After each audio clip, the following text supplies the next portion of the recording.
Welcome to a Fireside Reading of Wuthering Heights by Emily Brontë, Chapter 31. Yesterday was bright, calm, and frosty. I went to the Heights as I proposed. My housekeeper entreated me to bear a little note from her to her young lady, and I did not refuse, for the worthy woman was not conscious of anything odd in her request. The front door stood open, but the jealous gate was fastened, as at my last visit. I knocked and invoked Earnshaw from among the garden beds. He unchained it, and I entered. The fellow is as handsome a rustic as need be seen. I took particular notice of him this time, but then he does his best, apparently, to make the least of his advantages. I asked if Mr. Heathcliff were at home. He answered no, but he would be at dinner time.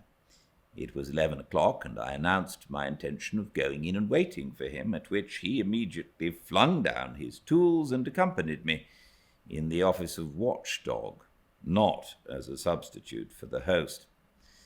We entered together. Catherine was there, making herself useful in preparing some vegetables for the approaching meal. She looked more sulky and less spirited than when I had seen her first. She hardly raised her eyes to notice me, and continued her employment with the same disregard to common forms of politeness as before, never returning my bow and good morning by the slightest acknowledgment. She does not seem so amiable, I thought, as Mrs. Dean would persuade me to believe. She is a beauty, it is true, but not an angel. Earnshaw surlily bid her remove her things to the kitchen. "Remove them yourself," she said, pushing them from her as soon as she had done, and retiring to a stool by the window, where she began to carve figures of birds and beasts out of the turnip parings in her lap. I approached her, pretending to desire a view of the garden, and, as I fancied, adroitly dropped Mrs. Dean's note onto her knee, unnoticed by Hareton. But she asked aloud, "What is that?" and chucked it off. "A letter from your old acquaintance, the housekeeper, at the Grange," I answered, annoyed at her exposing my kind deed, and fearful lest it should be imagined a missive of my own. She would gladly have gathered it up at this information, but Hareton beat her.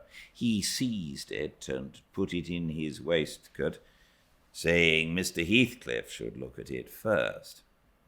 Thereat Catherine silently turned her face from us, and very stealthily drew out her pocket-handkerchief and applied it to her eyes.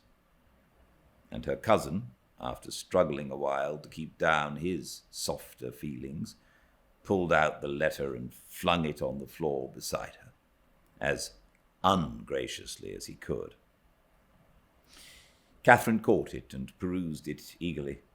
Then she put a few questions to me concerning the inmates, rational and irrational, of her former home, and gazing towards the hills, murmured in soliloquy, "I should like to be riding Minnie down there.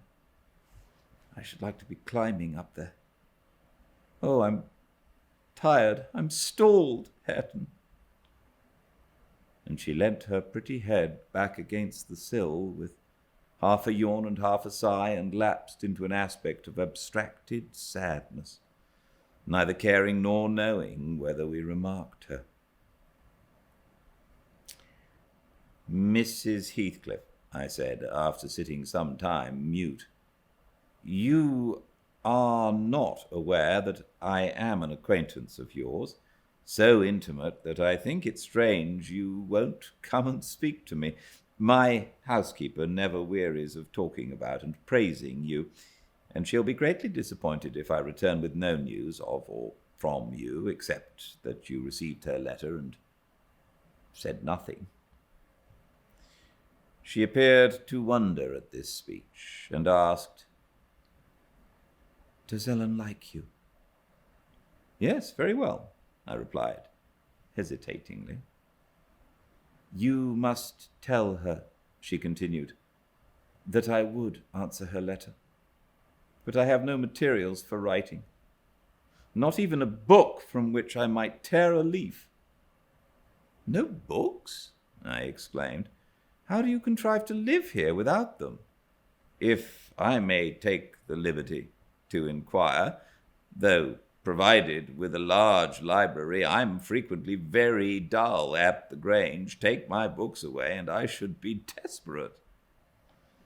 "I was always reading when I had them," said Catherine, "and Mr. Heathcliff never reads, so he took it into his head to destroy my books.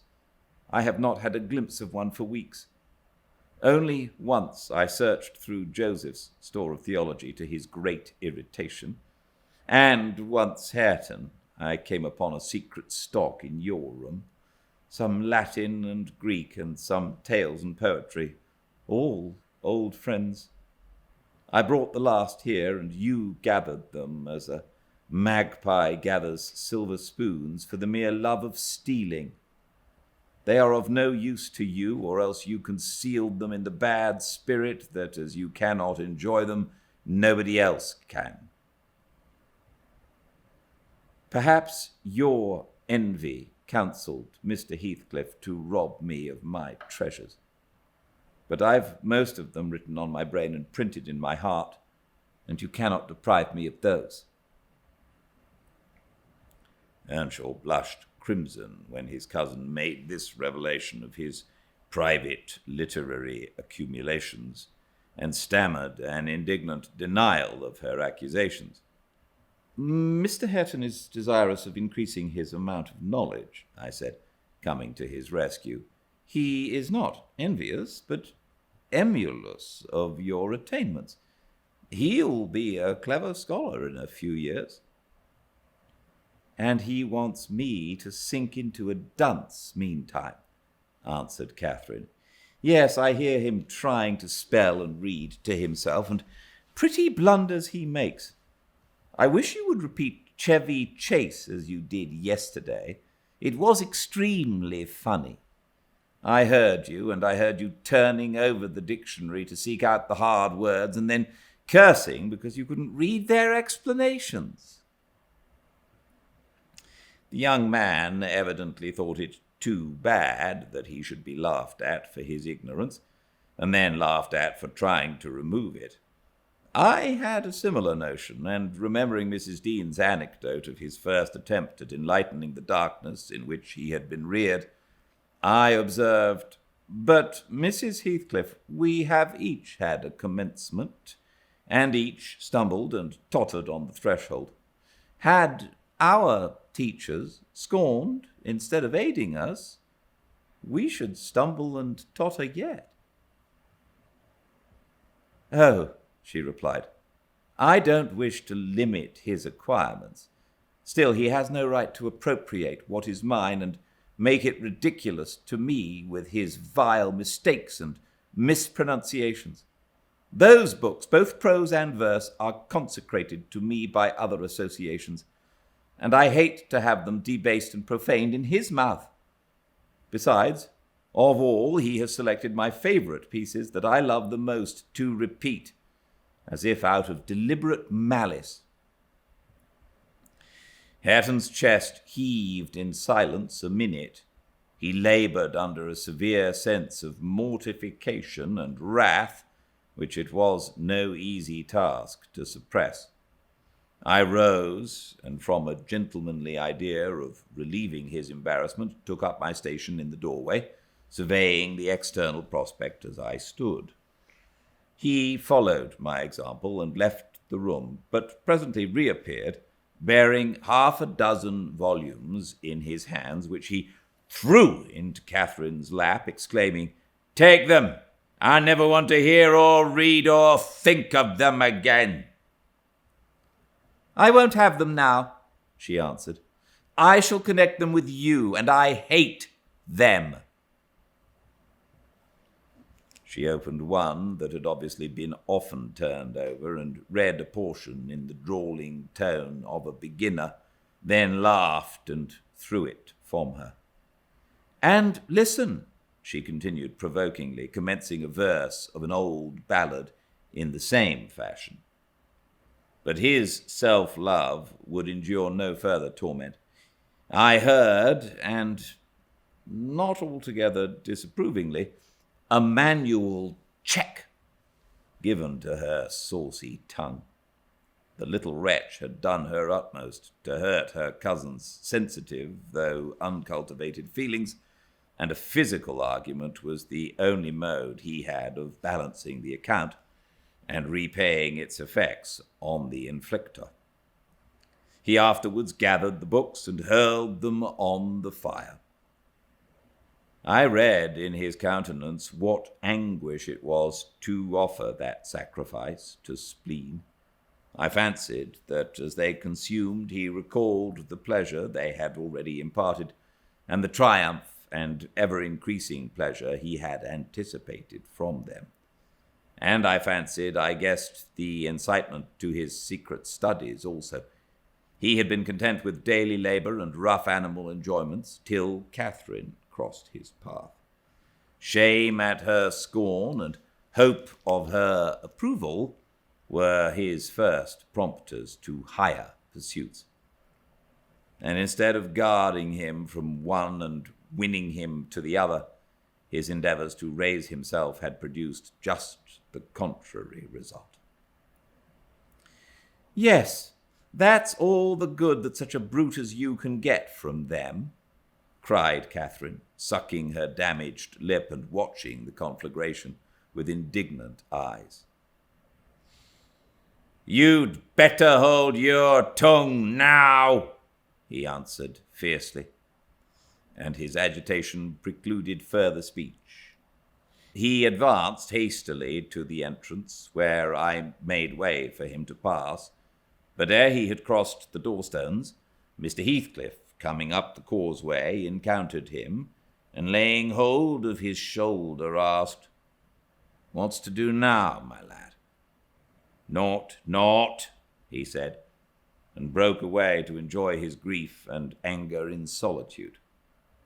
Heathcliff gazed after him and sighed. "It will be odd if I thwart myself," he uttered, unconscious that I was behind him. "But when I look for his father in his face, I find her every day more. How the devil is he so like? I can hardly bear to see him." He bent his eyes to the ground and walked moodily in. There was a restless, anxious expression in his countenance. I had never remarked there before, and he looked sparer in person. His daughter-in-law, on perceiving him through the window, immediately escaped to the kitchen, so that I remained alone. "I'm glad to see you out of doors again, Mr. Lockwood," he said in reply to my greeting. "From selfish motives, partly, I don't think I could readily supply your loss in this desolation. I've wondered more than once what brought you here."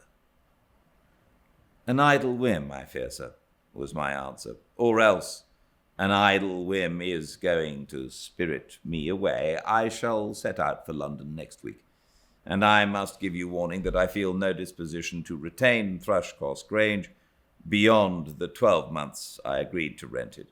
I believe I shall not live there any more." "Oh, indeed, you're tired of being banished from the world, are you?" he said. "But if you be coming to plead off paying for a place you won't occupy, your journey is useless.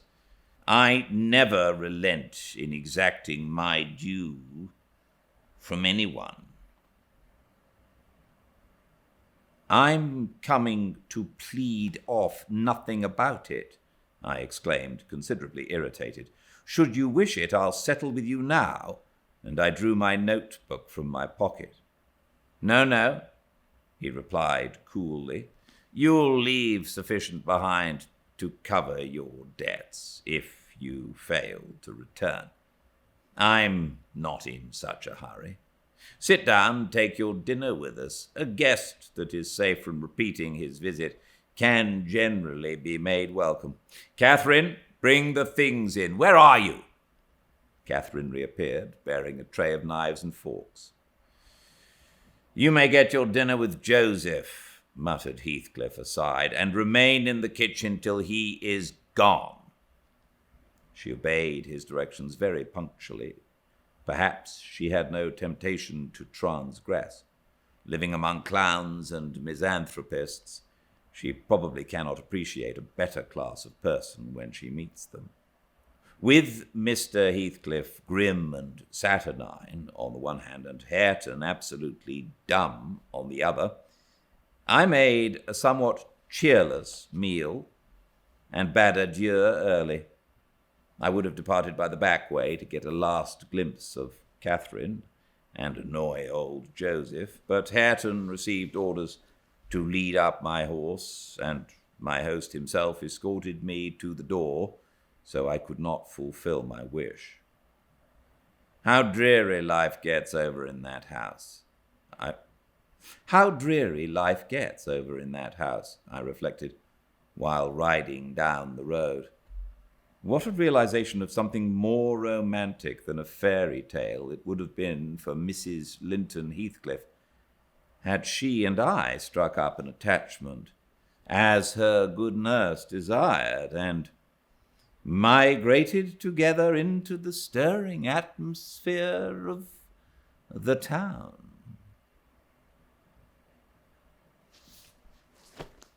Thank you so much for joining me, and I very much look forward to seeing you tomorrow, same time and place, 5 Pacific, at Fireside Reading. All the chapters are uploaded to the YouTube channel Fireside Reading, and please check it out and watch any of the books that we've done. I hope you enjoy them, and if you'd like to like and subscribe and comment, please do. All right, I'll see you tomorrow. But until then, please be very well. Good night.